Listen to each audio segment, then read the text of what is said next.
Hey, I'm Maribel. A while back, my mom looked me dead in the eyes and said, "We all decided you're not welcome at Christmas." I didn't yell, I didn't plead. I just stopped paying the mortgage on the house they were gathered in. But that wasn't the part that stung most. What hurt deeper was realizing they'd been plotting to push me out for years quietly, together while I covered their bills, decorated the tree, and held their secrets close.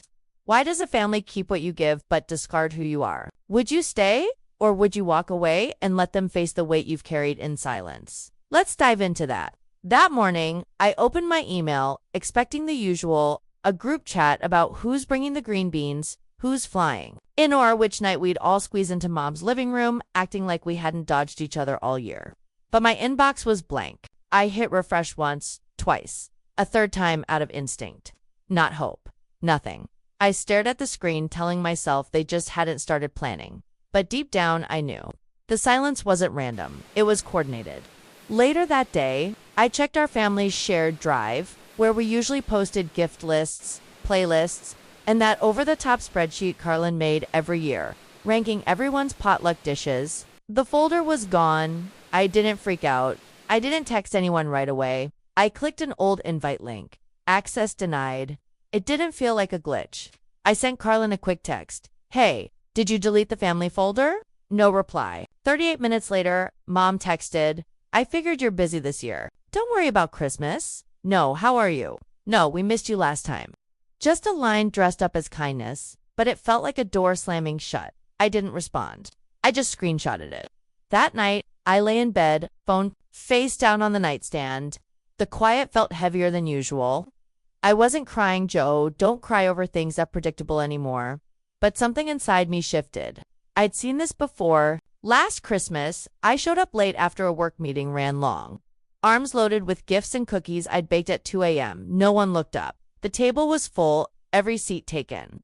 I ended up at the kitchen counter with a paper plate and no fork. "Look who finally made it." Someone muttered I didn't catch who. They all laughed. I told myself it wasn't personal. Holidays are stressful. Maybe they forgot I don't eat pork or that I always brought the deviled eggs they devoured without a word. But now it felt intentional, like they'd held a secret vote I wasn't invited to. I opened my laptop and pulled up my budget. There, it was, the mortgage line, $1,368.12, auto-paid every month for 3 years. They lived in that house, cooked in that kitchen, threw birthday parties and baby showers in the sunroom I'd refinished. Not one of them thought I deserved a seat at the table. I closed the file, shut the laptop, and sat there. No shouting, no anger, but something inside me was moving. I thought about the word family, what it's supposed to mean, what it used to mean. If I wasn't welcome in it, why was I bankrolling it? I didn't cancel the payment that day. That came later, but something broke inside me, quiet and sharp, like a clean snap. I knew it wouldn't heal the same way. I didn't text anyone. I didn't check social media for hints. I just sat in my quiet apartment. No lights, no forced charade. Let their silence settle. No calls, no invites. They didn't forget. They chose. 5 days later, I just set down groceries, milk, celery, a bottle of wine I probably wouldn't drink when my phone lit up. Mom's name in all caps because I never updated her contact. I stood in my kitchen, plastic bag still on my wrist, and pressed play. Her voice was flat, overly polite, like she'd rehearsed it. "The family talked, and we think it's best if you skip this year. It's not personal." We all agreed. Not "I'm sorry." Not "this is hard." Just a verdict, not a discussion. I didn't drop the groceries or curse. I set the bag down, took off my coat, and played the message twice more. Then I saved it. That night, I checked our old group chat, me, Carlin, and 2 cousins. The name had changed, the real ones. Subtle. My name wasn't in the members list anymore. I clicked another thread, last year's holiday chaos. But it was gone, archived, moved, somewhere I couldn't reach. My inbox showed the same pattern. No calendar invites, no email chains. Not even Carlin's passive-aggressive. "Don't forget to label your dish reminders." They'd erased me from their December. Carefully, like wiping a smudge off a mirror. Around 10 p.m., I poured a glass of red and sat in the quiet. Halfway through work emails, I saw a comment on my cousin Kayla's post. "Glad everyone was there for the vote. Tough but needed." I clicked. It was a selfie, 12 smiling faces, around mom's dining table. The caption, "Doing what's best for the family isn't easy, but it's worth it." My stomach didn't drop, it braced. I zoomed in. Carlin held a wine glass, Uncle Todd laughed, Mom's hand rested on Kayla's shoulder like she'd passed. A torch. No empty seat for me, no place card. They'd held a meeting without me and decided my place. They didn't think I'd see a tour, they didn't care. I closed the post, muted the group, and turned off my phone. The next morning, brushing my teeth, I replayed Mom's voicemail. "We all agreed you're not welcome." No pause, no guilt. She might as well have said, "Your services are no longer needed." I didn't call back. Instead, I opened a new document and started typing. Mortgage paid, 2020 present. Christmas groceries, $312 last year. Oven repair, March 2021, $645. Utilities, Junogis down payment assistance, notarize, July 2019. It wasn't anger driving in my teen, was clarity. If they were erasing me, I'd keep the receipts. I saved the file, closed my laptop, and stared at my hands, fingers trembling like they wanted to hold something already gone. Around noon, Carlin texted, "You always made things awkward. Honestly, it's better this way." Then, like she'd waited years to say it, "You were never great at being family." I blinked, took a screenshot, and saved it with the rest of their quiet cuts. You don't need to yell to erase someone whispers. Work fine. That evening, I reheated leftovers and rummaged through a drawer for stamps. Not sure why, my phone buzzed a photo app memory from 3 years ago. Christmas gifts. I'd shipped overnight from Raleigh to Mom's house in Asheville. A bracelet Carlin had mentioned in passing, a scarf in the shade Mom used to love. In their Christmas morning photos, posted later. The tags read, "From all of us," Carlin's caption beaming with pride. I wasn't there, wasn't mentioned, just folded into their story.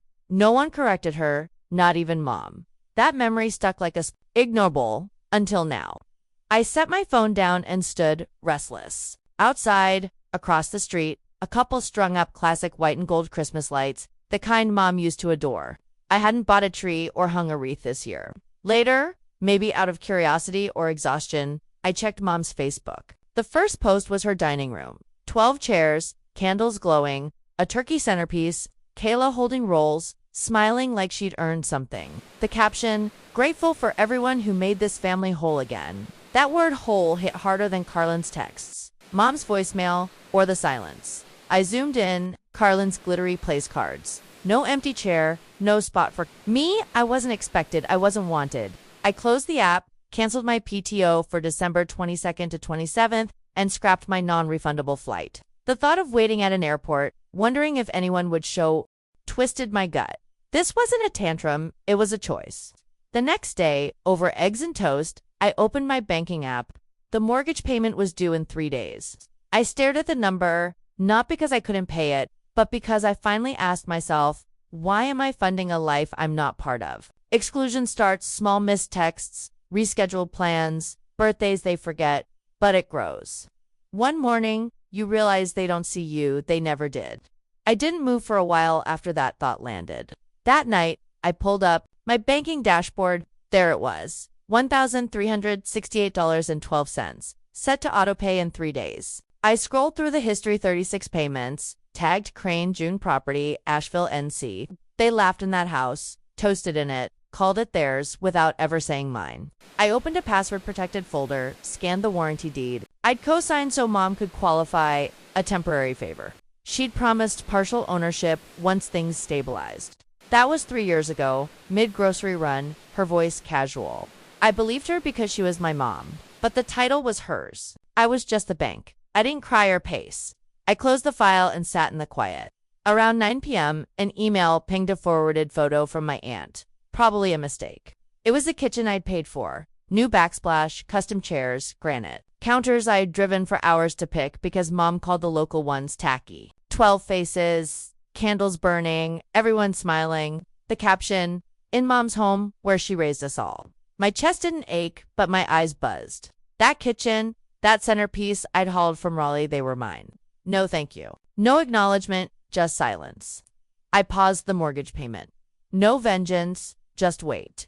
2 days later, December 21st, I canceled the auto payment. One click, no fanfare. The money stayed in my account like it was finally free. I expected a text, a call, a what happened. Nothing came. Not from Mom, Carlin, or the cousins who used me as their emergency contact but never checked in. They didn't notice or didn't care.